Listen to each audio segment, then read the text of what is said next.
আসসালামু আলাইকুম। কেমন আছেন সবাই? কাছে দূরে দেশ বিদেশে যে যেখান থেকে আমাদের ভিডিওটি দেখছেন, আশা করি আল্লাহর রহমতে সবাই ভালো আছেন। আলহামদুলিল্লাহ আমরাও ভালো আছি।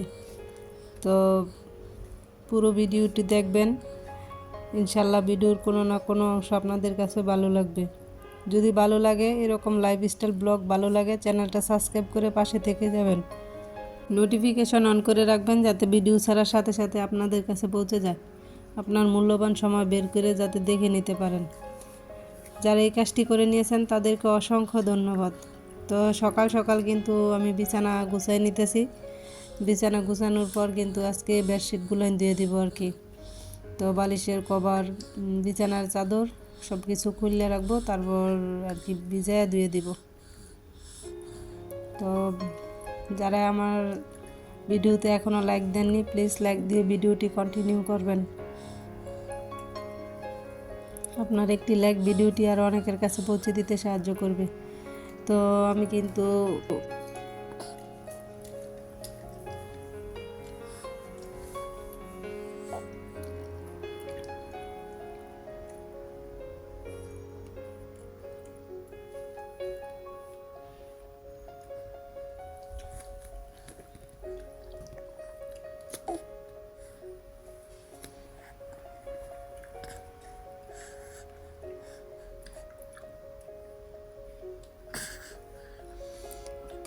কিন্তু বেডশিটটা ভিজাই রেখে এসে এই যে রুমের পর্দার কাপড়গুলো খুলে নিতেছি।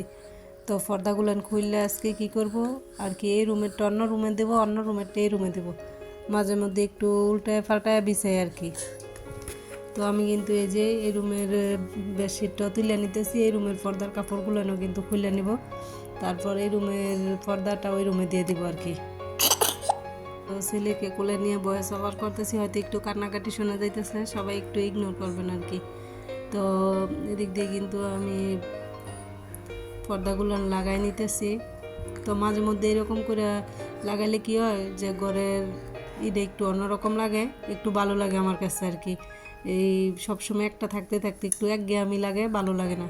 তো মাঝে মধ্যে কিন্তু আমি এই কাজটা করি যে ওই সাইডের পর্দার কাপড়গুলো এনে এই সাইডে দিই, এই সাইডের পর্দা দিই ওই সাইডে দিই, বেডশিটটা একটু এই রুমে তো ওই রুমে, এরকম করেই করি আর কি। কোনো ধরা বাঁধা নিয়ম নাই যে শুধু ওইটাই এই রুমে লাগাবো বা এই বেডশিটে এই খাটে দিব, অন্যটা দেওয়া যাবে না, এরকম কিছু না। তো সব কিছু কিন্তু মিলজিল করেই আমি করে নেই।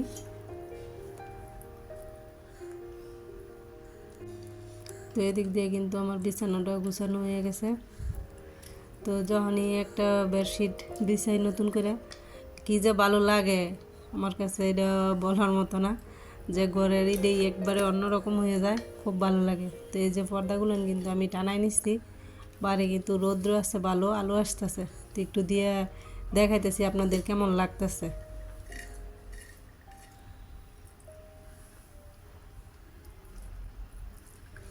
জানি না কারা কারা ধৈর্য সহকারে এতক্ষণ ধরে আমার ভিডিওটি দেখছেন, প্লিজ লাইক দিয়ে ভিডিওটি কন্টিনিউ করবেন। তো এই যে আপনাদেরকে এক নজরে দেখাই দিতেছি আমার পুরো রুমের লুকটা কীরকম হয়েছে।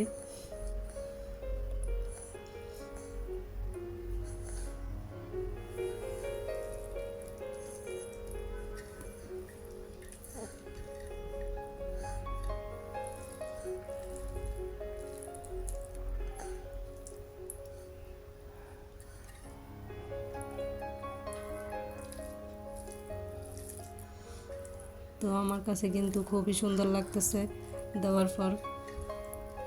মনে হইতেছে বিছানা, এরপরে সোফার কভার, পর্দার কভার, পাপোশ সব কিছুর মধ্যে একটা মিল আছে, ভালো লাগতেছিল।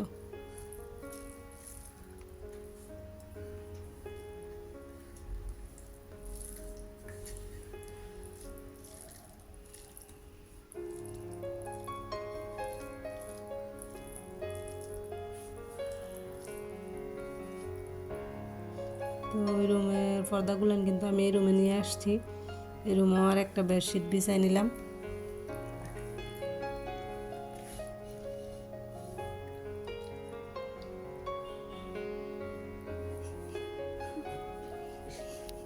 তো আমার রুম কিন্তু এদিক দিয়ে গুছানো হয়ে গেছে।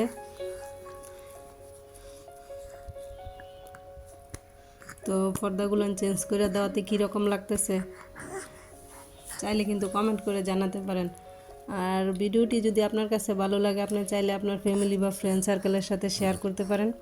তো দুপুরের রান্না বাড়া আজকে তেমন কিছু দেখাবো না, শুধু কাটাকাটি কী করলাম সেইটাই দেখালাম। বেগুন ভাজা করবো, আর এদিক দিয়ে কিন্তু আমি কাপড়গুলো ভিজাই রাখছিলাম, ওইগুলো নিয়ে যাইতেছি আর কি, দিয়ে আসতে। আর এদিক দিয়ে দেখেন গ্যাস সিলিন্ডারের জন্য বলে আসছি, উনি নিয়ে আসছে। তো প্রতি মাসেই একটা করে গ্যাস সিলিন্ডার লাগে, তো উনি আবার যে খালি বোতলটা ছিল ওইটা নিয়ে দিতেছে। আমার যেহেতু 2টা বোতল, তো একটা থাকতে থাকতে আর একটা নিয়ে আসি। তো এদিক দিয়ে আবার মেয়েদের কিছু ফল কাটতে দিলাম আর খেজুর দিয়ে দিলাম। তো সবাই ভালো থাকবেন, আমাদের জন্য দোয়া করবেন। হয়তো বা নতুন কোনো ব্লগে দেখা হবে, সে পর্যন্ত সবাই ভালো থাকবেন। আল্লাহ হাফেজ।